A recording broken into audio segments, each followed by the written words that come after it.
So for the final fireside chat that I'm going to host, we have somebody who has served as a key advisor both in the White House and now at the Fortune 1. Please join me in welcoming to the stage EVP of Corporate Affairs at Walmart, Dan Bartlett. Thank you so much for being here. Absolutely. I hate to be the one person in the way of the bar, but we'll try to make You're this. not. There's one more after us. Oh, one more. Okay, yeah, good. Yeah. Fantastic. But also, you're an Austin local, so thank you for hosting us here in your city. My pleasure. Welcome.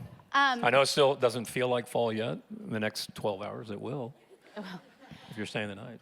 So you're head of corporate affairs. I think that could mean many different things depending on the company, depending on the industry. So give us a quick overview, smart brevity style. What is corporate affairs at Walmart? Yeah, it's a very generic term. I think it's a situation where think of all things external, internal, in which you're touching stakeholders. So everything from communications, government relations, public affairs, the whole ESG suite. So sustainability operation, our foundation. And then along the way, I've picked up some other responsibilities like corporate real estate. Corporate real estate? Yeah, it's a long story, but which is fun though, because it's one of the things I love about the company is that we've always kind of realized that Walmart's too big for any one individual or group of individuals to run, so we all kind of just throw in and help each other out. I mean, I think one of the things that you told me that I want you to explain to this group, I think I speak for all of you when I say I'm very tired of the seat at the table conversation. I bet you are too. But you said something to me that I thought was really interesting. You said the public has a seat at the table. Yeah, what's interesting is, and I think a structure of this function and the corporate affairs function within a company tells you a lot about how they value the function. And a lot of companies find themselves in the position, most of them get there the hard way, including Walmart, that after years of not paying attention or being strategic about what it means to take into consideration the public when it comes to making business decisions, you suffer. And Walmart was on the receiving end of a lot of criticism by stakeholders and such, and they just ignored it. Most founder-led companies that scale quickly, the reason why they're successful is because they're so disciplined and staying focused on a narrow set of stakeholders, customers, and probably their employees, and they try to just ignore everything else. But what you find is that as you scale and as expectations grow, you have to have a much more sophisticated and more broadened sense of who your stakeholders are. And when big decisions are made within the conference rooms of executive management teams, there's always a lawyer in there, there's always the banker and those things. Well, who's representing the public? Who's representing them? Because they have the biggest say in whether it's going to work or not. And I used to do this in the White House a lot. We'd have really smart policy nerds come in and talk about how they've been working on this new policy thing, and it's like, it doesn't matter how sophisticated or smart your policy is if it can't withstand the public scrutiny. And so I think that's where it really came out of campaigns and came out of politics, because knowing that with the definitive aspects of an election, you have to take all those things instantly into consideration. And so I think more and more companies are understanding that the public has a seat at the table, and the question is who in the company is going to represent their perspective, not to take something that's already been decided, but to help actually shape the business decisions in the first place. And I've been very thankful and grateful that Walmart understands that, my boss understands that, our board understands that, and there's not a decision made in the company which I'm not or my team's not involved in at the very beginning. Yeah, that's great. I want to talk a little bit about reputation, right? Like a lot of what you deal in is reputation, protecting, enhancing the public reputation. How has that responsibility evolved, particularly over the past, 10-ish months with the new administration? Well, we didn't go in this cold. We previously had worked with the administration, and so I was listening into the conversation that was taking place here, and obviously there's a lot of conversation around political winds change, different administrations, and you have to have a very strong understanding of what your values, principles, and purpose are. And when you have a company like Walmart, where you're basically just a mirror into society, we have 1.6 million employees here in the United States. We have 150 million customer transactions a week just in our stores, not online. So if there's something going on in the country, there's a good chance it's happening at a Walmart or a Walmart parking lot. And that means politically and socially as well. So we have to have a real keen understanding of what's happening. So from a reputation standpoint, I think what you have to do is look at what are our attributes, what are our strengths, and then it's a matter of, the data helps tell you what what should be more pronounced or not, but also there's going to be things that resonate more with a Democratic administration or with a Republican administration, but you have to do it in a way that's transparent and doesn't feel like you're just being transactional, that the foundation of those decisions are based on the principles or things in which the values of the company and whatnot. And so the strategy hopefully doesn't have to shift too much. The tactics do shift. Right. And so when you think about that, obviously there is an enormous amount of attention being focused on DC, but we operate around the world. We have to take into perspective from the geopolitical standpoint from the other side of our markets as well. You mentioned the tactics have shifted. What are maybe some new tactics that you all have deployed recently, whether it's to engage in Washington or to engage with the evolving media landscape? Well, I think that's the biggest one, is your definition of what counts as media has to evolve. And that if you want to, you have to go to where the conversation is taking place. I'll never forget, and I'm not going to date myself here. This immigration debate's been going on for a long time. When I was in the White House in 05, 06, President Bush at the time had offered a comprehensive immigration reform package. It was getting killed from our own side, from the right, and it was getting killed on this new platform or venue called blogging. And in the White House, interesting, there's a lot of cutting edge aspects of presidential campaigns and working in the White House, but it's very conservative about communications, what could be said from the podium, what could be said.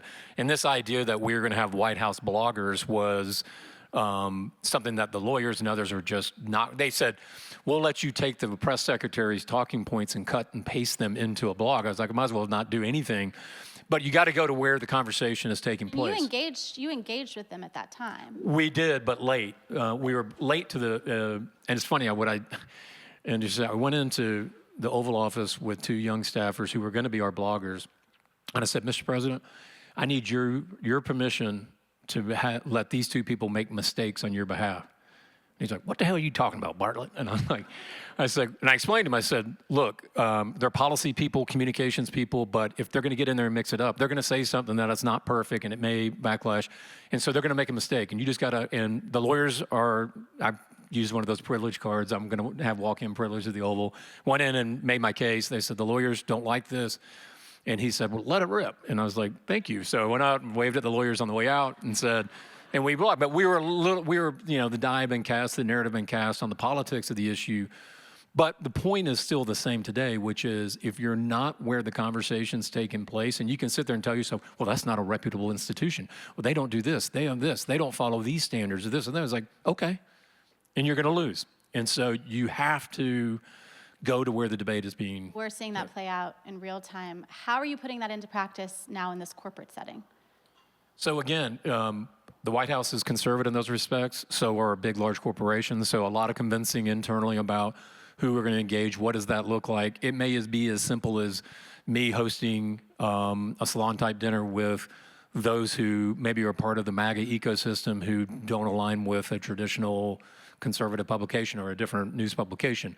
It's engagement at its very simple level and trying to find areas of common interest and areas where you can work with them and then have an open dialogue about where the differences are. And what you find is more than anything else, the misconceptions they have are far greater than you anticipated yourself. So just basic conversations to inform, educate, and develop a relationship. So at the end of the day, if you don't know the people who you're engaging with, if you don't understand where they're coming from, how do you expect to be able to influence them? And so at the end of the day, I always talk about this from a standpoint of a crisis, is like the one thing you're looking for in a crisis more than anything else is the benefit of the doubt. And it's harder to get the benefit of the doubt right now. You're wanting people not to rush to judgment. We're in an arena now where everybody rushes to judgment quickly. And it's a lot easier for somebody to rush to judgment if they don't know anything about you or if they don't know you personally. And developing a relationship that may not pay off in the immediate time in which you're engaging, but down the road, you know that time's going to come. And if that person says, well, I know Bartlett and them at Walmart, maybe I'll call them before I just write my next whatever, or I tweet out this and get their side of it. Those things don't happen if you don't engage proactively and wait for it. Because when you wait for it, then it's transactional. They know why you're doing it, and it's not as credible. It's interesting how you're talking about like the benefit of the doubt as it relates to external stakeholders, media in particular. I think a lot of folks in this room are also probably looking for the benefit of the doubt from their employees right now. That was a lot of the conversation that you heard during our breakout session. With that in mind, like, what do you think is the biggest mistake a company could make right now as it relates to engaging on social or political issues? Well, if you haven't laid the groundwork with your employees about what guides your decision making, and I know we talk a lot about frameworks, and these frameworks aren't an algorithm that, thankfully, I guess, so we wouldn't have jobs, that spit out the right answer every time. Like if these things are the certain criteria of what you're dealing with, whether it's DEI or other issues, that it's going to tell you exactly what to do. But if those constituencies within the company know, first of all, what they want to know is that you're thinking about it and you're taking all the different variables into consideration, because a lot of times they just think it's a black box. They think you're making decisions in a vacuum. So engagement early and often about what is the framework, what are the principles you're using to guide a decision. Do we have standing to talk about? Do we have credibility to talk about this issue? Are we doing a holistic look at all of our stakeholders to make sure we understand where everybody's coming from in this issue? I think one of the ones that is most often ignored, or at least not given as much consideration, is us speaking out actually going to be effective or not. Because what I found a lot of times within companies is a lot of people just want they want to be able to post whatever you do on social and show their communities, my company cares. But the conversation should be is my company effective? Can my company make a difference? And we found certain circumstances where if we were to speak out in a certain issue in a certain state, it actually make it more likely that that legislation or that regulation was going to get passed, because there's an anti-corporate sentiment out there or big companies, and we'd actually be playing into some of our opponents' hands by going out there and being public, versus maybe working behind the scenes and being effective behind the scenes and working with policymakers and others. But you can't assume that your employees know that you're doing that. They have to understand how we operate. And so we're constantly proactively meeting. So it's not when Robbie Starbuck or somebody like that shows up, that it's the first time you've had an engagement with those constituencies internally. Right. I want to shift to AI. So two of your biggest competitors, Target and Amazon, are both going through massive layoffs today, and they're citing, AI as one of the key reasons. And your CEO has come out and said, AI will totally change the way that the workforce operates. How do you see AI changing corporate affairs? Yeah. So, and we've embarked on a strategic partnership with OpenAI that's more focused about customer shopping and how retail is going to change, and there's a lot of exciting things going on there. The way I look at it from a corporate affairs communications standpoint is that what these tools should do is to hopefully push to the side the mundane so you can focus on what matters. In that if we can elevate strategic thinking, and I talk a lot about with my team, at a place like Walmart, you can justify just about every day of working there on dealing just with your inbox. There's a lot of value you can create for the company just managing the incoming, and we get a lot of incoming. But I'm going to be grading your paper just as much on the outbox. And what are you doing to be proactive in pushing some of the more being on offense? And so maybe there's ways to where the tools of AI help manage the inbox in a more efficient way, so we can start scoring more points by dealing with the outbox. So it's a mindset shift. I'm not here to tell you that there's not going to be parts of the function that are going to be done using these tools. I think that's just a reality, and if we ignore it, you do it at your own peril. And I think that's something that, whether you're inside a company or if you're at an agency, that's just a fact of life. But I feel like it should, if done properly, should make you smarter and more strategic. Because the one thing that the AI won't be able to do, they won't know the personality of your segment CEO or your CFO. They're not going to know how that person ticks, how to persuade and influence. And really, that's our jobs in many respects. Yes, we're trying to persuade a reporter, maybe to write, but more times than not, we're trying to persuade our internal clients to understand where we're coming from. And I don't think a chatbot's going to do that. So if you're looking ahead 18 months, what will your team look like? Are you hiring for different skills? Where do you see the skill set evolving? Well, and maybe because I sit in a corporate affairs function, one thing that I've tried to drive really hard is that is the silos between my functions. Is like all these issues we're dealing with are multidimensional. Parts of it are political and government relations, maybe some is PR, some is external, some is internal. And so the way I think about it is 18 months from now, I hope my team is far more ambidextrous, multidimensional, in which they're using these tools to have a much better 360 context of all these dimensions, because we're not ever going to be big enough in a company like Walmart to have enough corporate affairs people everywhere. So if my head of comms for our Walmart US operation is sitting in a meeting and issues come up about the MAHA movement, and when she has to know, wait a minute, there's an FDA issue, there's a policy issue, I have to know, they have to have situational context. And these tools are going to make it easier for them to do that in real time, to make them smarter, which makes our organization, corporate affairs, more effective. I'm going to put on my best Jim Vandehei impression, because he always asks this question, and I think it's a good one for you, which is fill in the blank. AI will blank corporate affairs. Supercharge. Supercharge. I like that. We are getting close on time, but as I mentioned, you're an Austin local, and we always like to end on one fun thing. So one restaurant, one bar that is a must-see while you're here in Austin. Oh, gosh. My Ranch 616 has always been a favorite of mine, and it is down 6th Street, not too far from here. And it's because it has a good mix. It's not Tex-Mex, it's not South Texas. If you've heard of Ranch Water, it's the original place where you can get a ranch water. So that's a 2-for-1. You can get a good meal and a good drink.